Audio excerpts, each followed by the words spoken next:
All right, great morning. Happy Live Well Wednesday. I am Naya Powell, founder of Utopia Spa and Global Wellness, and we are joined by Kimmie Troy, our certified yoga instructor that has actually some training in trauma yoga as well. And so excited to have you with us here for our Utopia talk today, Kimmie. I am very excited to be here. I think this is very needed, not just for us, but just for the world at large. Absolutely, absolutely. There's so much happening in the world. So, what are we going to talk about today? We are going to talk about compassionate leadership. Mindful leadership is compassionate leadership. And also, you're in for a special treat because, in addition to it being a Utopia talk, you're actually going to get an express movement. Mindful movement experience, which would be some seated yoga, some nice breath work, so we can show some self compassion and some self love to ourselves because we know that we cannot pour from an empty cup, right, Kimmie? Absolutely. Exactly. We have to fill ourselves first before we can help other people fill themselves. I love it, right? Like, so if we're not being good to ourselves, if we're not showing empathy, compassion, forgiveness, patience to ourselves, what is the likelihood of us giving that or showing that to someone else? It is extremely low. I mean, I think a lot of times we definitely want to put others first, but really, if we're not showing up as our best selves, then we cannot help put others first, right? If we want to give people the best of us, we have to take care of ourselves. Yes, absolutely, absolutely. So I'm going to just take a minute to just share for those of you that are just joining your Utopia talk for the first time and getting to know us, who we are and what we're about. So I'm the founder and CEO of Utopia Spa and Global Wellness, also a #1 best-selling author, 30 Days to Utopia Living. This book actually is a compilation of 90 utopian lifestyle strategies and 60 coaching exercises. And it also has quotes and daily affirmations. And the reason why I'm highlighting this, sometimes I do, sometimes I don't, is because this is actually a compilation of self-care strategies that I developed over my lifetime of going through peaks and pits and, peaks and valleys and really, really difficult times throughout my own personal journey, and knew that I had to come up with lifestyle practices, little things that I can do every single day to help me to show up as my best self and help me to get through times of anxiety and trauma and challenge and change. And so in today's world, we're dealing with so much. So I've dedicated my life purpose and mission to empowering others with the tools to really help navigate the challenges of daily stressors, along with what's happening in our society globally with the pandemic, the ongoing variants, and every variable that now creates, right? And so we are living in an era of anxiety. Last week it was like a whole, segment on the Today Show about the era of anxiety. So as the founder of Utopia Spa and Global Wellness, we are now a digital wellness platform. We offer live and on-demand wellness classes and experiences that are multicultural in nature. So we have a little something for everyone with a focus on workplace wellness. So we're helping employers by partnering with them to really attract talent, retain talent, elevate their workplace culture, which we know is so important right now as we are dealing with a war on talent. We are also dealing with quiet quitting. So a couple months ago, we were talking about the Great Resignation. But people are so burnt out, and mental health is now at crisis levels because we've been dealing with so much for so long, more than we've ever dealt with in terms of just the layering and layering of stress and anxiety producing events happening, right? In our economy, in the world, from the hybrid work environment to now the inflation and impending recession and the political climate and the racial tensions and the mass shootings. So it goes on. And it doesn't seem to be letting up. So we have to level up our self-care. And so this is what Utopia Spa and Global Wellness is all about. So in addition to our daily classes, our 24/7 on-demand library, we also offer workplace wellness workshops in the form of lunch and learns that can be live. We also offer coaching, and we also have community building experiences such as listening circles and even our upcoming virtual book club. And we know the world is more global than ever, which is why we have an emphasis on multicultural wellness. And we also know that under inclusion, and how can you have a sense of well-being if you don't feel like you belong? You cannot. And trust me, as a woman of color, I've lived that much throughout my corporate experience. So we're here to help you show up as your healthiest and happiest selves every day, and helping employers to really create an optimal workplace culture for their employees and their associates. So let's get into the topic. So mindful leadership is compassionate leadership. You just heard me talk about all that stuff that's happening in the world. So we're now in a new era of leadership. Leadership today does not look like leadership necessarily 20 years ago when it was very hierarchical. Now there's a higher level of empathy that is required. People are really checking out. The quiet quitting means that people have decided, you know what, I'm not going to leave my paycheck and I'm not going to leave my benefits. I'm going to stay right here, but I'm just not going to do the work. I'm going to quietly quit. So I'm going to sit here and collect my check, my benefits, but anything that causes me any stress, it's not happening. So we know that companies, the economy cannot survive like this, right? No matter how brilliant the CEO is in the C-suite, really you have to make sure your people are taken care of or they're checking out. So when we think about compassionate leadership, Kimmie, tell me what comes to mind when you think of the word compassion. What does that mean to you?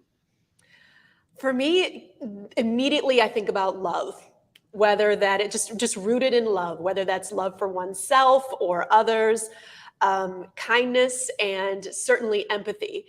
I think about compassionate as just a way of identifying with someone else's experience, whatever they might be going through, regardless if it is our experience or not. That's Mhm. compassion to me. And how do you think that can show up in the workplace? People are like, well, love, well, I don't love my coworkers. I barely know them. We're in a virtual environment. I actually have never even met half of them in person. So I don't love them.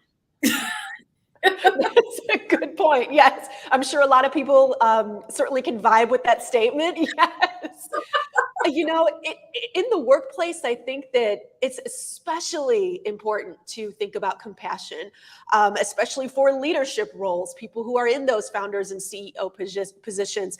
Not only are they needing to be compassionate with themselves, because again, when we go back to what we were talking about in the beginning, you can't pour from an empty cup. Mhm. But also understanding that while those CEOs and founders, while they view themselves as you know, going through so much, the employees are going through just as much as well. So it may not be in the same vein as whatever it is that you're going through, but just to be able to identify with, listen, I understand you've got a lot going on at home. That can mean so much to an employee, to a coworker, just to know that they are not alone, especially when we have lived the last 2.5 years with those words: social isolation, Yes. socially distant. Those Yes. are words that we never really used in this context before. So it is definitely a different time we are living in right now, where compassion is just needed in every facet of life, whether it's in the office or remote. Yeah. As you were talking, it just makes me think about one of the things that I express often and expressed frequently when I was doing a lot of consulting work in the diversity, equity, and inclusion space, and just kind of really sharing is really when we think about these words like inclusion and equity, it's really rooted in humanity. And when you said that for you, compassion is directly linked with love for others, whether it is family, friends, community, or even colleagues and coworkers who we tend to spend most of our waking hours during the week interacting with, really is a basic level of humanity. You know what I mean? We are only human together, right? So we are in this shared human experience. And when we start there and focus on, what we have that aligns us, like we all care about our family. We all want to feel safe. We all want to be able to sleep at night. We all want to be free from disease and sickness and all of these things. So there are so many things that we all want collectively as a part of this human experience, and then we can get there better together. And so there's this quote that I love by Josh Brendan, and it says, "Compassion, as opposed to pity, Mm. allows us to see Mm. ourselves in others and tugs at our heart until we find a way to prevent or relieve the pain." And so when you talk about the empathy, that is what I want us to be thinking about today. Even if we can't relate to that exact story, if we look at the theme of the story, I'm sure we can relate. We can relate to loss. We can relate to stress. We can relate to grief or sudden changes or the mounting pressures of life between work and home and family illness and loss of a loved one, or your loved one lost someone. And so that's, grieving and or even in the workplace.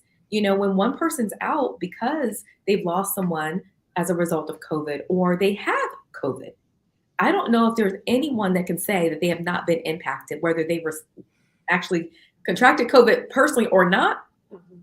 You know someone that has. You know someone that has, and you know someone close to you that has, and it has a ripple effect. And so we don't want to get to a place where we're so cold as individuals and especially as leaders, where we are not pricked on some level by other people's pain, because we don't want to focus on pity, but we want to actually allow ourselves to see ourselves in that other person. And that's where Exactly. it truly comes in, right? Yeah, exactly. Exactly. Yeah.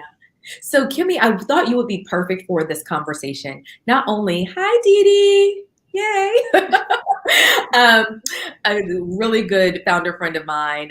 So wonderful to see you, Dee Dee. And so, when I thought about this conversation and knowing that you're not only a certified yoga instructor, but you are a trauma informed yoga instructor, I knew that you would be a wonderful person to bring into this conversation. So share with us, love to share like kind of brought you to the world of yoga, and even what really resonated with you around the trauma component, because we're all going through trauma and we're being re-triggered when we do take in the news and the headlines that are happening, because we've all gone through something, right? And I always like to give definitions. So what is trauma? Trauma is a deeply distressing or disturbing experience.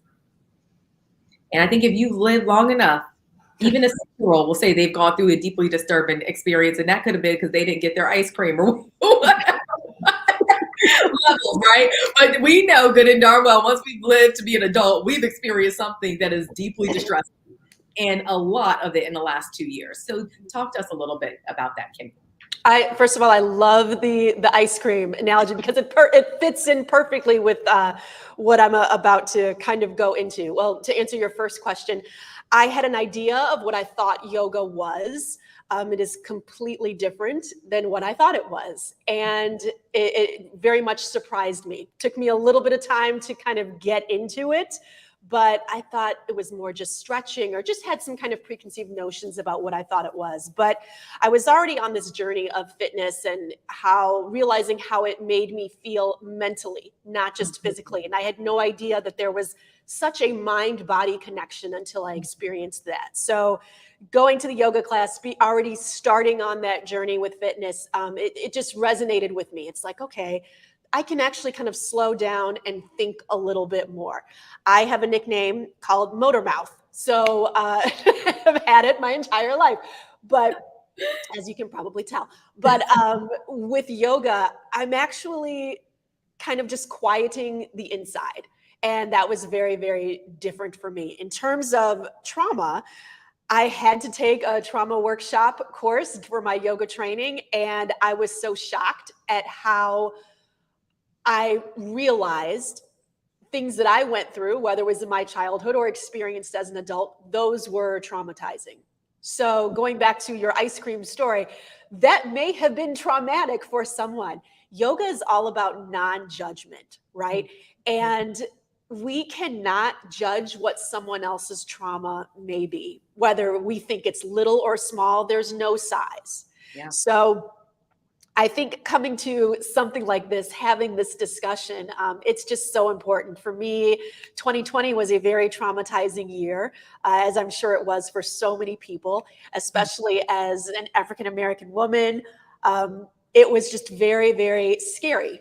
It was a scary time. I had never really felt scared before to leave my home, not just because of a pandemic, but going to the grocery store Mhm. or walking around my neighborhood. Can I wave to that person? Let me make sure that I'm wearing something Mhm. where I don't look suspicious. Those Mhm. are those are triggers Mhm. that we kept seeing through images, that the world kept seeing through images, and seeing them over and over and over again. Mhm. So it was a tough time, and I know that experience is not unique.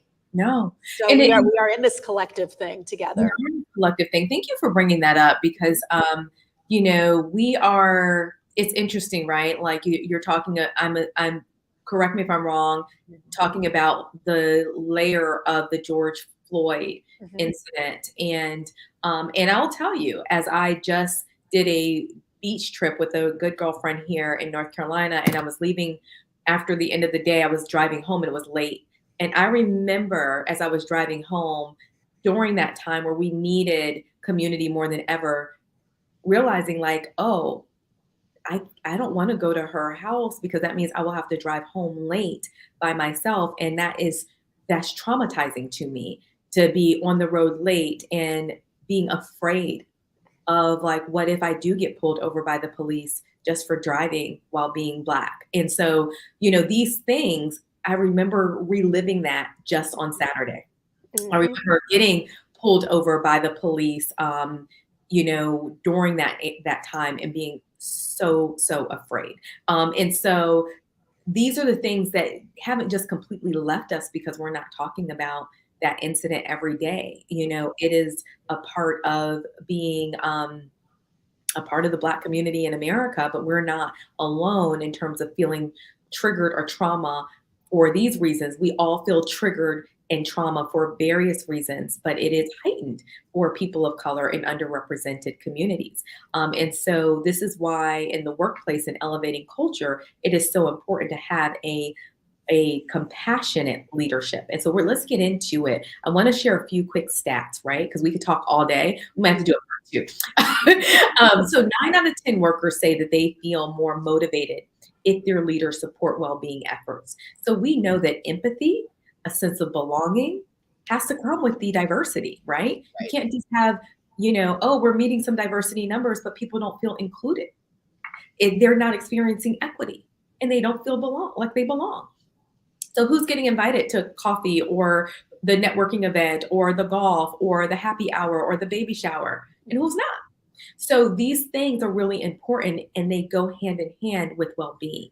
So compassionate leadership is looking at their team. They're looking to make sure that everyone is included, even in a virtual environment, that every voice is heard, that they're calling. Kimmie can tell you, I call on everybody in our team meetings and we have them weekly because everybody's voice needs to be heard. And if you're not used to your voice being heard, I want to help you practice that to be present, right? Also, employees cited that at, as the most improved metric, employee morale was cited as the most improved metric by 54% by implementing a wellness plan. Okay, so as we're in this talent war and this culture war, workplace well-being is essential. 3 in 5 workers say that they are burned out in their current jobs, and 31% said that they have extremely elevated levels of stress. Actually, 88% of people right now are saying that this is the most stressful time of their whole career.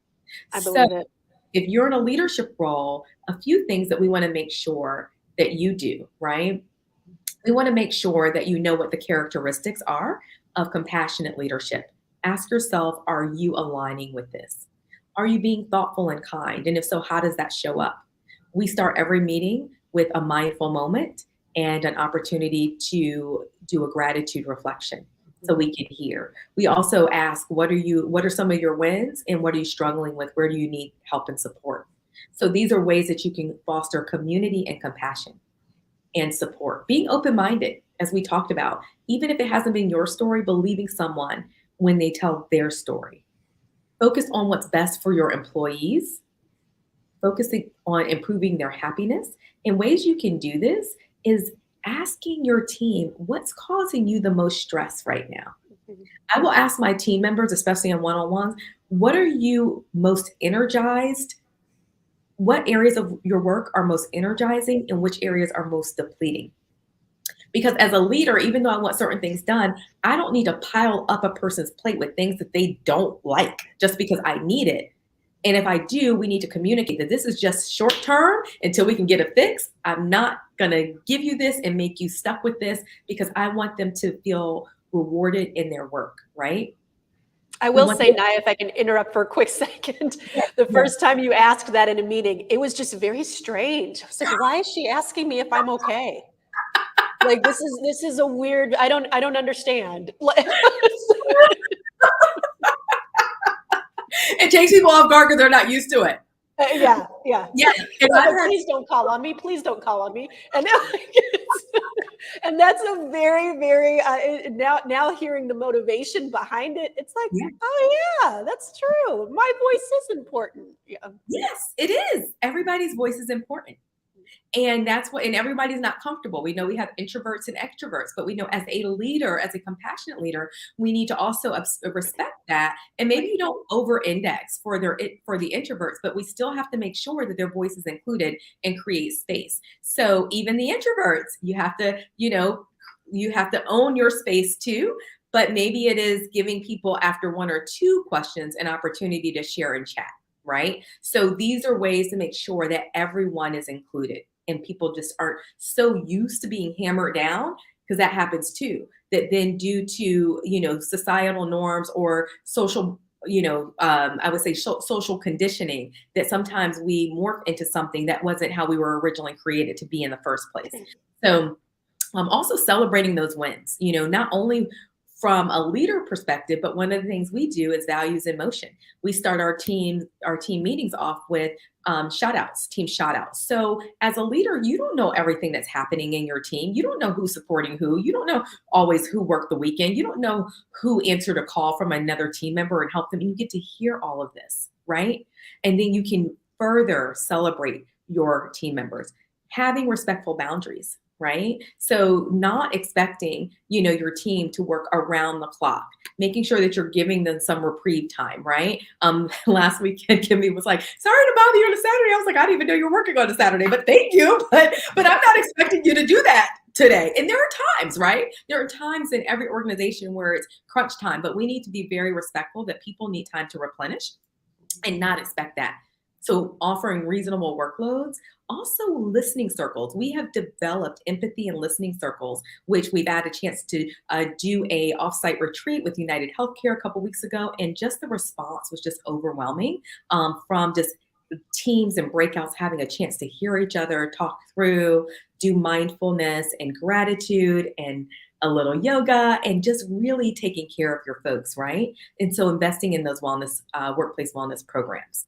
So with that being said, I hope all of you leaders, and I just want to say this, we're all leaders in some way or right. Whether you have a title or not, you're influencing every space you enter. Okay, you affect the temperature of every room you encounter. And so elevate it, right? With a smile, with a kind word.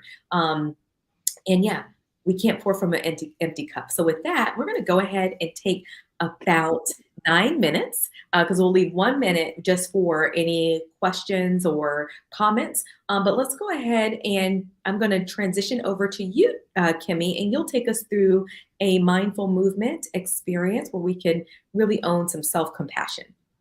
Absolutely. Thank you so much. So welcome everyone.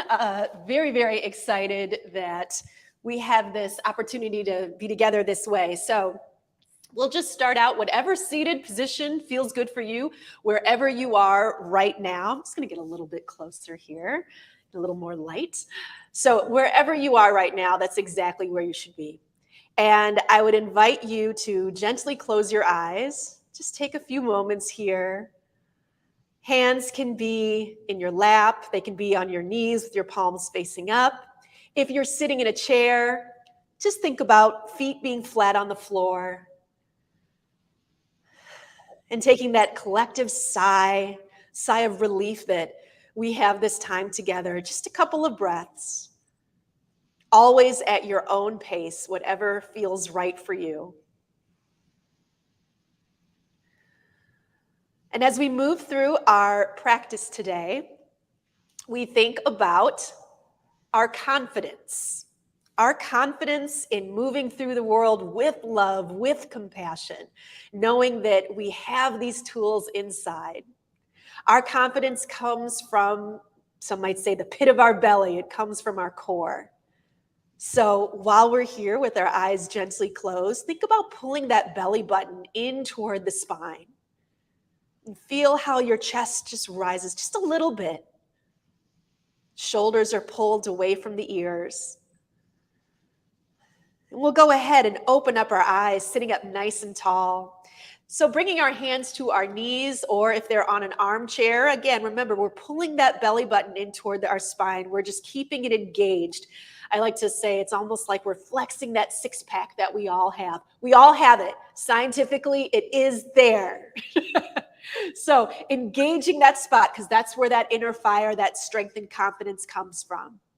Hands can be on our armchairs or they can be on our knees. And let's just go ahead and round that spine, dropping the chin to the chest. And then we'll reverse that direction, find that balance, bring the chest forward, slightly lifting the chin. Always engaging. Exhale. Let's take a round here. And if you're sitting in that chair, if you need to adjust a little bit, go ahead, arch.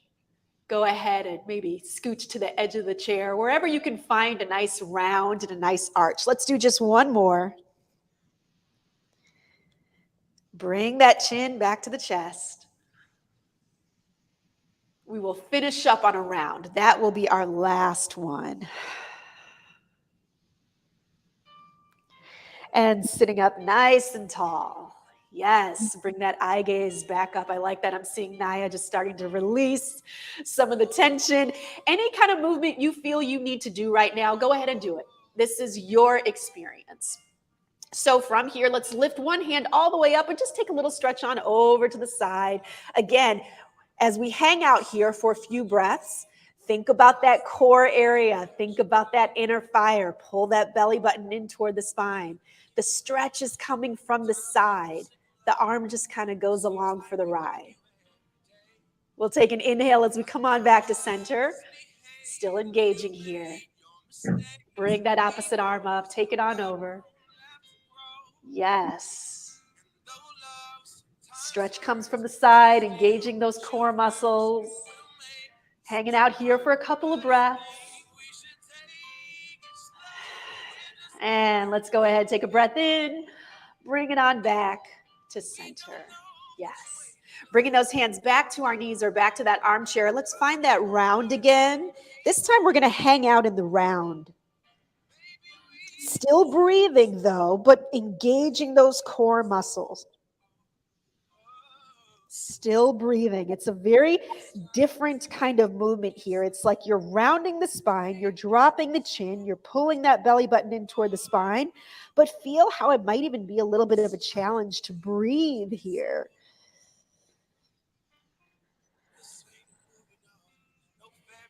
Yoga is about just being aware, noticing what might be a challenge, and how are we moving through it. Let's take a gentle breath in here. And on our exhale, sit up nice and tall. Yes. All right, from here, take that breath in. Let's go ahead, lift that chest toward the sky. Slight lift of the chin, engaging those core muscles. This is where we're hanging out. So if I show you from the side, it's like this nice big arch in the back. Nice scoop in that lower back if we can here. Just a couple of breaths. Almost there. Remembering that even though we all come from just different backgrounds, different experiences, take your time, take it slow. So important just to remember that we may not have the same experiences as someone else, But on this human baseline, that's what matters. We're all just ordinary people. All of us are the same in that way. Let's take one big breath in here and then come on back to that neutral position. Couple of shoulder rolls here, releasing the tension. Maybe even bringing a soft smile to our face.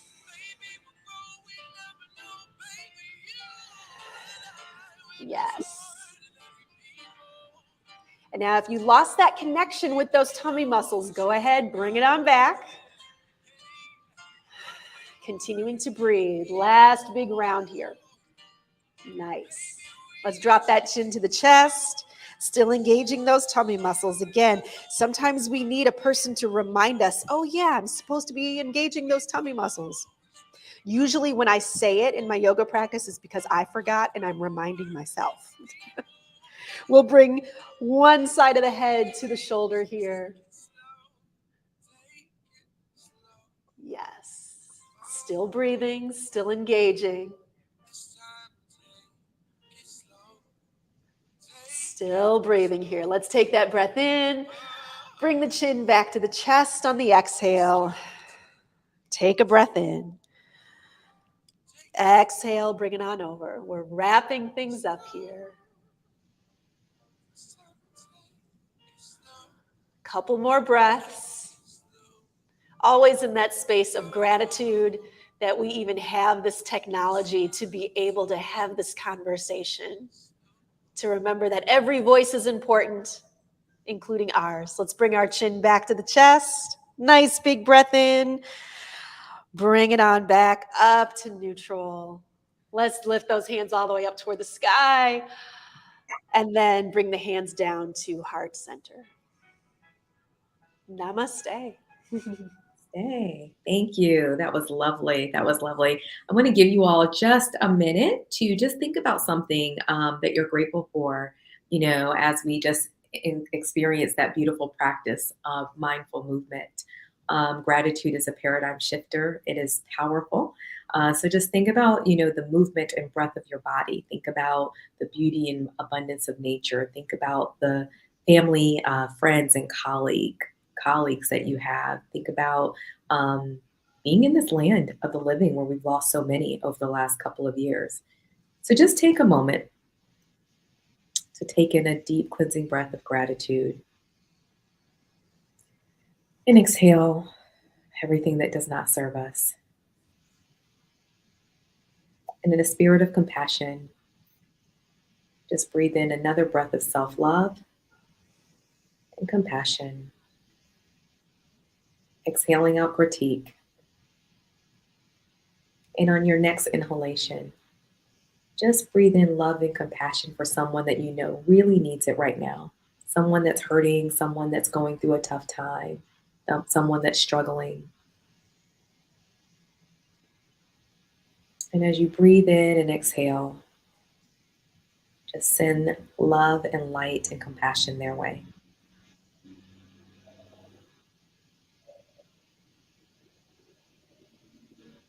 Compassion is passion with a heart.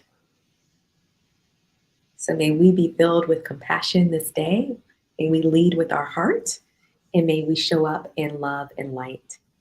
I want to thank you all for joining us today. Thank you, Kimmie, for just partnering with me on this wonderful segment around compassionate leadership. And I want to invite you all, if you found it beneficial, please share on LinkedIn and on our platforms with others. I want to invite you to our upcoming Workplace Wellness Lunch and Learn. And we are doing a series, The Culture of Wellbeing is the Future of Work. And so we're going to really be talking about strategies to elevate your workplace well-being and compassionate leadership in a deeper dive.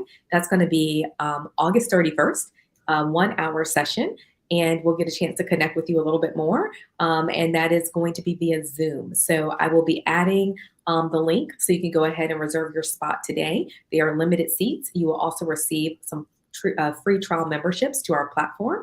And in the meantime, just go ahead and join our community. We have individual trials, and you can do that at utopiasgw.com. And you can follow us on social, Instagram and Facebook and Twitter at Utopia SGW. So thank you all for joining. Make it a Utopia Living Day. See you soon.